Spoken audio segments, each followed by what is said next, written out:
Oi, boa tarde! Começa agora o Boletim Legislativo com muita informação e prestação de serviço para você. Na edição desta terça-feira, 14 de abril de 2026, você vai ver: obras do novo Centro Especializado em Reabilitação em São José estão avançadas. Câmara Municipal acompanha de perto a evolução da construção que irá atender pessoas com deficiência na cidade. Queda nas mortes de trânsito. São José registra redução de 20% no primeiro bimestre deste ano, em comparação com 2025. E tem mais, fique com a gente!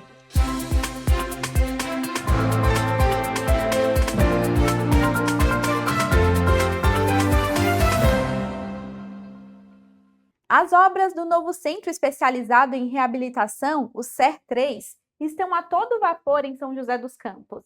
A nova unidade, que fica na região sul, será referência no atendimento em reabilitação física, intelectual e auditiva na região. Com quase 1.700 metros quadrados de área acessível e salas sensoriais modernas, o CER3 foi planejado para oferecer atendimento humanizado e completo às pessoas com deficiência. Na reportagem a seguir, mostramos como está o andamento da obra. Um novo espaço voltado para o tratamento de pessoas com deficiência.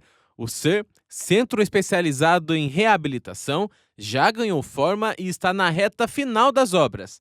A proposta do espaço é centralizar e ampliar o atendimento inclusivo oferecido pelo município. O Centro Especializado em Reabilitação, ele vai ser uma obra que está em estágio já avançado, né, de conclusão, e vai ser para o atendimento em reabilitação física, intelectual e auditiva, né? Então, para São José dos Campos é um ganho muito grande.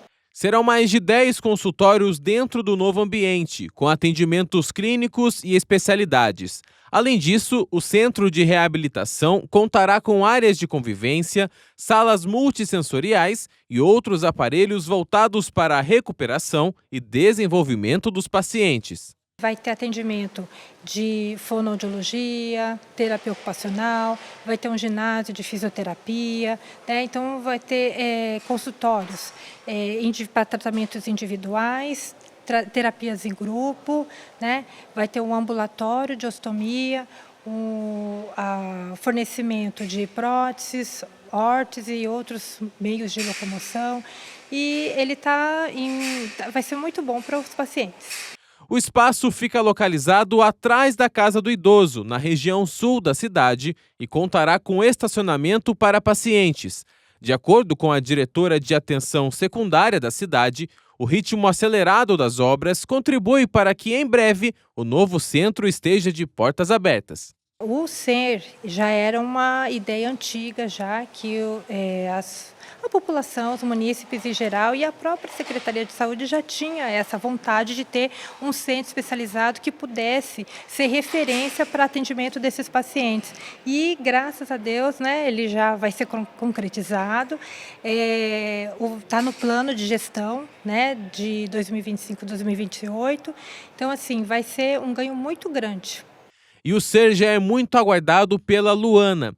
Ela é mãe da Emily. A filha foi diagnosticada com transtorno do espectro autista e necessita de cuidados específicos. A mãe conta com um novo espaço para otimizar os atendimentos da filha, que precisa de acompanhamento constante com os especialistas. Realmente, para as pessoas que têm alguém com deficiência ou assim, só sabe quem passa, né?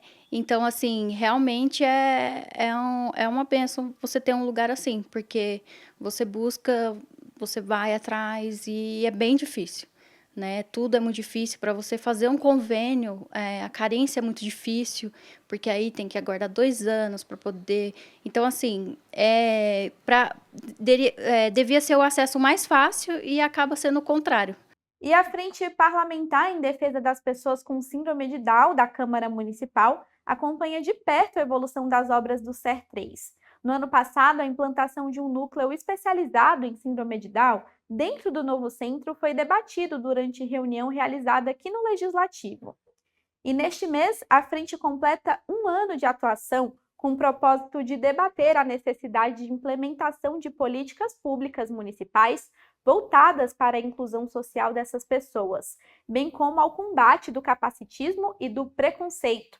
A repórter Érica Azuz está com o vereador Carlos Abranches, um dos membros da frente, e traz mais detalhes para a gente. Boa tarde, Érica. Oi, Ju, boa tarde para você que acompanha o Boletim Legislativo. Pois é, Ju, como você bem colocou aí, né, a Frente Parlamentar em Defesa da Pessoa com Síndrome de Down está completando um ano neste mês de abril. São 11 vereadores que participam diretamente desta frente. E para falar um pouco mais sobre esta atuação, eu estou aqui com o vereador Carlos Abranches. Boa tarde, vereador. Boa tarde. Qual a sua avaliação, né, deste primeiro ano de atuação da frente? Eu particularmente gostaria de ver todos os vereadores que se inscreveram na frente para participar da frente atuando mais diretamente. Nem todos participam, cada um com suas atribuições, mas nós que temos nessa causa uma das nossas bandeiras de trabalho, que é a saúde mental, a gente se dedica, abraça essa causa, porque nas reuniões que tivemos com as famílias das crianças, elas revelaram muita angústia, muita dificuldade de lidar diariamente com uma questão que precisa ser abraçada pelo poder público. E um serviço público, para dar certo, ele tem que ser efetivo, tem que ser ativo. Então, as reivindicações que nos chegaram é de que o atendimento em São José dos Campos precisa ser multidisciplinar. A gente sabe que tem que ter fonoaudiologia, psicologia, tem que ter uma série de outros profissionais que contemplem as necessidades da criança com a síndrome de Down. O vereador atua para isso, para fazer com que a sociedade possa ouvir o chamado da família e ficar atento a isso para cobrar do poder público aquilo que nós aqui fazemos, os vereadores, conscientes dessa causa, cobrar um serviço melhor. Inclusive, vereador, os pais e responsáveis que, né, estão aí acompanhando de pertinho esse trabalho da Frente Parlamentar, uma das solicitações é a questão de se ter um núcleo especializado no centro de reabilitação, né, do bairro Bosque dos Eucaliptos. Isso também está em discussão? Toda melhoria que a Prefeitura propõe é ouvida, assimilada. A gente acompanha para ver como é que está essa cobertura, para que o atendimento das crianças com síndrome de Down, encaminhadas pelas UBSs espalhadas pela cidade, possa ser feito da melhor maneira possível. O que a gente entende é que as políticas públicas só amadurecem quando a gente dá ouvidos a quem enfrenta a realidade lá dentro de casa. E o que chegou até nós é que essa realidade ainda não é 100% escutada. Ora, uma criança que carrega dentro de si uma marca cromossômica, a síndrome de Down, também conhecida como a trissomia do par 21, significa o quê? No 21º par de cromossomos tem uma perninha a mais, um excesso de material genético. É exatamente esse excesso que provoca as características do rosto da criança com a síndrome, da língua um pouco maior, né? Mas traduz também uma amorosidade muito grande da criança. Ela é profundamente carinhosa, amorosa, fiel e leal no seu afeto. É isso que se estimula com outras funções que a fonoaudióloga pode fazer, que a fisioterapeuta pode ajudar. E até onde nós escutamos das famílias, algumas crianças que vão para lá têm recebido um atendimento interessante que tem repercutido. Claro, essas crianças só estão esperando um bom atendimento. Nossa obrigação aqui é fiscalizar para que a maior quantidade possível de crianças que moram em São José dos Campos, de famílias de São José dos Campos, que pagam seus impostos e merecem uma qualidade de atendimento. É para isso que nós estamos aqui atuando. É para isso que a Frente Parlamentar em defesa das crianças, das famílias com síndrome de Down, tem como objetivo aplacar um pouco o sofrimento e a angústia dessas famílias. A gente sabe que uma profissional da medicina que atende toda a população de São José dos Campos, uma pediatra infantil que atende, por que não ter mais? Por que não? Ela, inclusive, veio aqui fazer uma palestra para nós, nos orientando. Então é preciso ter mais gente, nós estamos cobrando mais gente, então tem que contratar mais gente. Essa é a função do Poder Executivo, ouvindo as sugestões do Poder Legislativo. Vereador Carlos Abranches, muito obrigada pela sua participação aqui no Boletim Legislativo. Júlia, é com você. Obrigada pelas informações, Érica. Bom, e agora vamos falar de saúde ortopédica, Você sabia que o jeito que você utiliza o celular pode prejudicar sua coluna? Pois é, passamos horas conectados, mas raramente prestamos atenção na nossa postura. Hoje, no quadro Pílulas de Saúde, vamos entender como o uso do celular impacta a nossa estrutura física e quais hábitos simples podem evitar futuros problemas.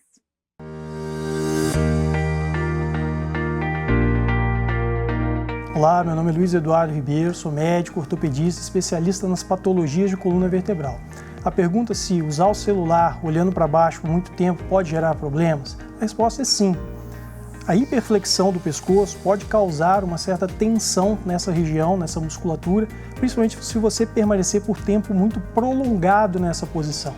Utilizar o celular, parar um pouco, realizar uma outra atividade nesse meio período é muito importante, pois tudo na vida em excesso pode gerar problemas. Posições em isometria por tempo prolongado pode fadigar qualquer musculatura do pescoço e também a musculatura extensora cervical.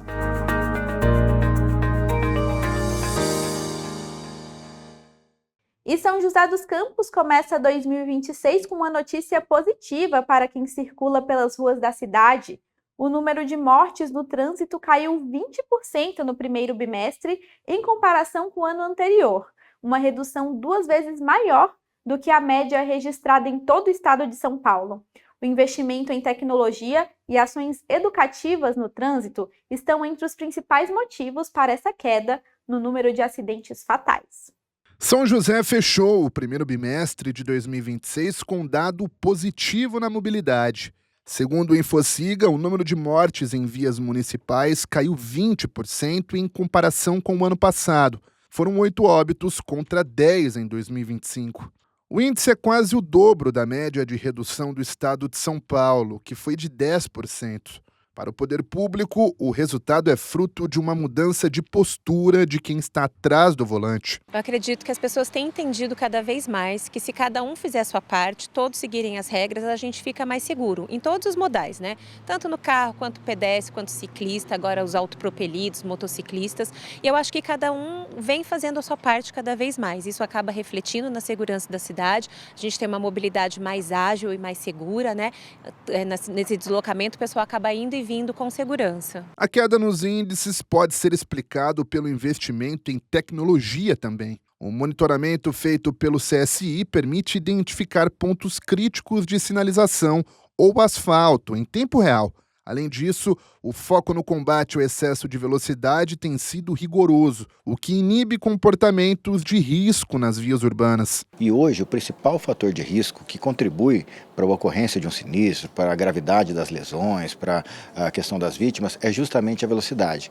Então, o combate à velocidade excessiva deve ser prioridade para todos os governos. E São José tem uma vantagem, porque já tem um parque eletrônico instalado, que se confunde muitas vezes com as câmeras de monitoramento, que acabam cumprindo essa função de inibir esse tipo de comportamento. Então, o resultado do município tem muito a ver também com essa tecnologia e com esse conceito de monitoramento constante e total da cidade. Outro dado que chama a atenção foi a ausência de mortes de ciclistas nos meses de janeiro a fevereiro. A cidade hoje conta com mais de 212 quilômetros de ciclovias. Mesmo com o feriado de carnaval no período, a conscientização sobre álcool e direção prevaleceu. As pessoas entenderam que podem sair, se divertir, mas que o que não pode é voltar para casa tendo bebido. Então, acabam indo de Uber, acabam fazendo motorista da rodada, né? O pai ou a mãe vão buscar. Então, acaba gerando mais essa segurança e essa diminuição nos óbitos. A atuação da Câmara Municipal também é apontada como pilar dessa redução. Leis aprovadas como a Faixa Viva, Programa de Respeito ao Pedestre, ajudaram a organizar o fluxo. Para o Legislativo, criar regras claras e propositivas é fundamental para diminuir o número de acidentes e garantir um trânsito mais humano. O nosso objetivo é, como Câmara Municipal que faz leis, também a gente vota leis que vêm do Executivo, é a gente fazer um esforço para apoiar todas as iniciativas que vêm para dar mais segurança no trânsito. Isso vai realmente refletir de forma positiva na vida do cidadão joseense e a Câmara tem esse papel de estar aí intermediando, e fazendo essa interlocução entre o munícipe e a Prefeitura e nós, trabalhando as leis para que a gente possa melhorar cada vez mais. Apesar do bom desempenho nas ruas da cidade, o cenário nas rodovias ainda exige atenção. Para este especialista em trânsito, o momento é de não relaxar nas políticas públicas e reforçar o trabalho educativo.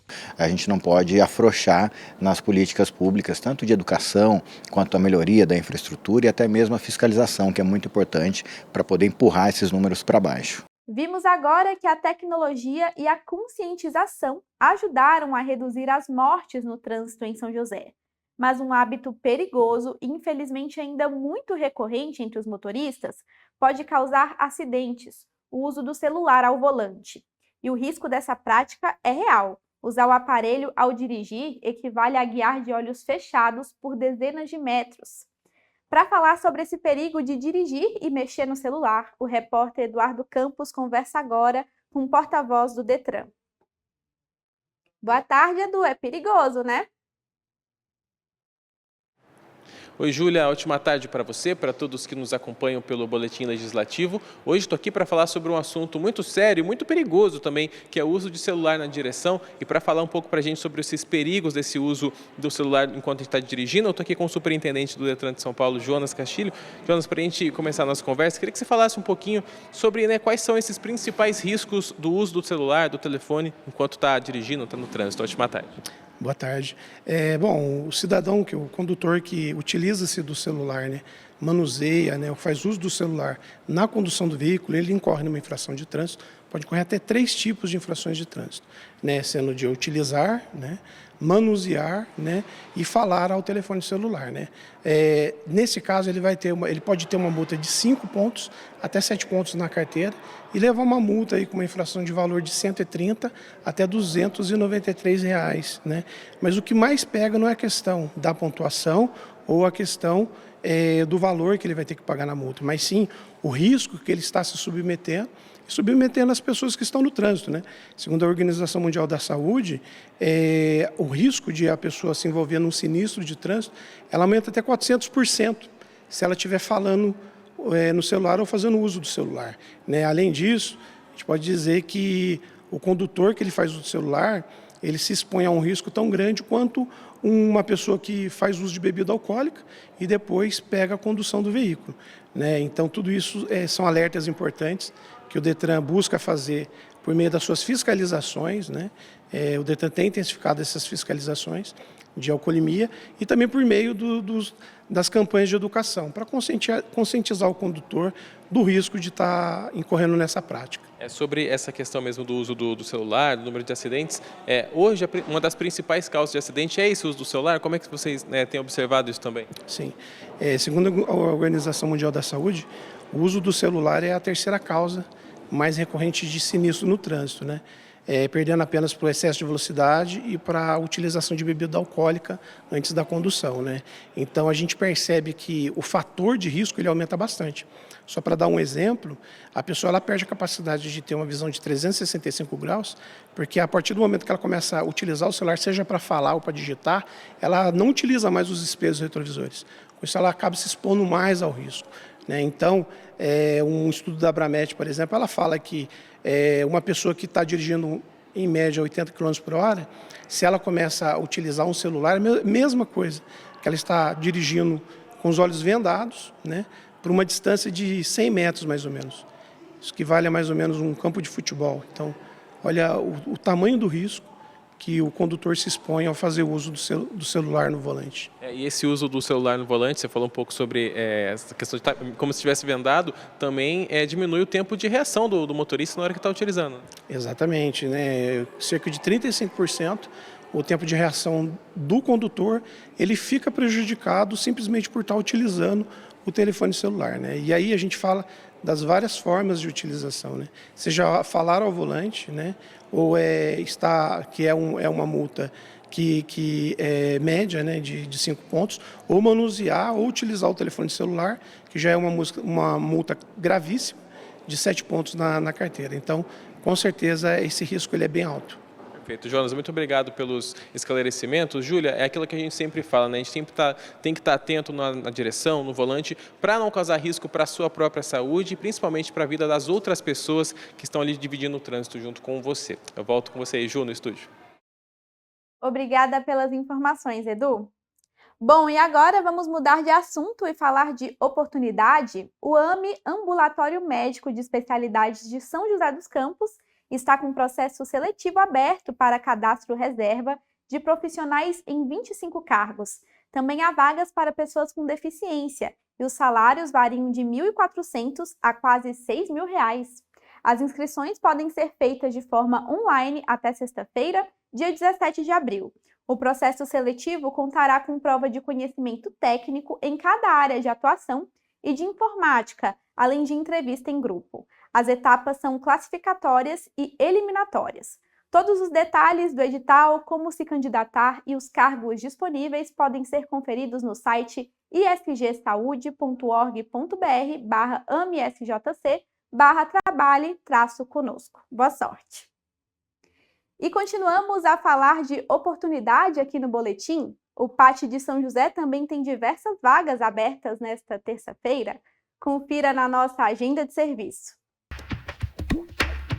O PAT, Posto de Atendimento ao Trabalhador de São José dos Campos, tem oportunidade de emprego para açougueiro, ajudante de churrasqueiro, ajudante de motorista, ajudante de obras, alinhador veicular, analista de sistemas, arrumador de prateleiras em supermercados, atendente de farmácia, atendente de lanchonete, atendente de lojas e mercados, atendente do setor de frios e laticínios, atendente do setor de hortifruti granjeiros, auxiliar de cozinha, auxiliar de limpeza, auxiliar de logística, carpinteiro de obras, comprador, confeiteiro, costureira de máquinas industriais, costureira em geral, cozinheiro de restaurante, dedetizador, eletricista de instalações industriais, estoquista, mecânico de auto em geral, mecânico de manutenção de máquinas, mecânico de refrigeração e climatização, moleiro, montador de estruturas metálicas,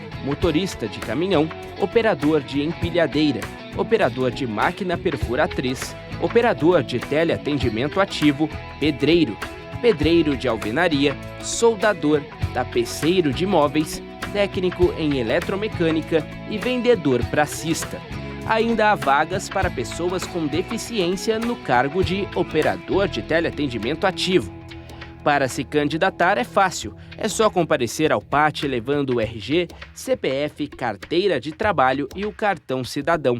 O PAT fica na Praça Afonso Pena, número 175, no centro. E antes da gente encerrar o jornal, vamos saber como ficam as temperaturas nesta terça e quarta-feira? Veja na previsão. Hoje, terça-feira, o dia será de sol entre algumas nuvens. Não há probabilidade de chuva. Temperatura máxima de 26 graus e mínima de 17. Amanhã, quarta-feira, o dia amanhece com névoa fraca, mas é ensolarado. O sol continua durante a tarde. Não há probabilidade de chuva. Máxima de 27 graus e mínima de 15. Chegamos ao fim de mais um Boletim Legislativo. Obrigada pela sua companhia e te convido a acompanhar a sessão desta terça-feira, ao vivo, pelo nosso canal do YouTube, @TV Câmara SJC. É logo mais, a partir das 4 horas da tarde. Amanhã estou de volta. Um abraço!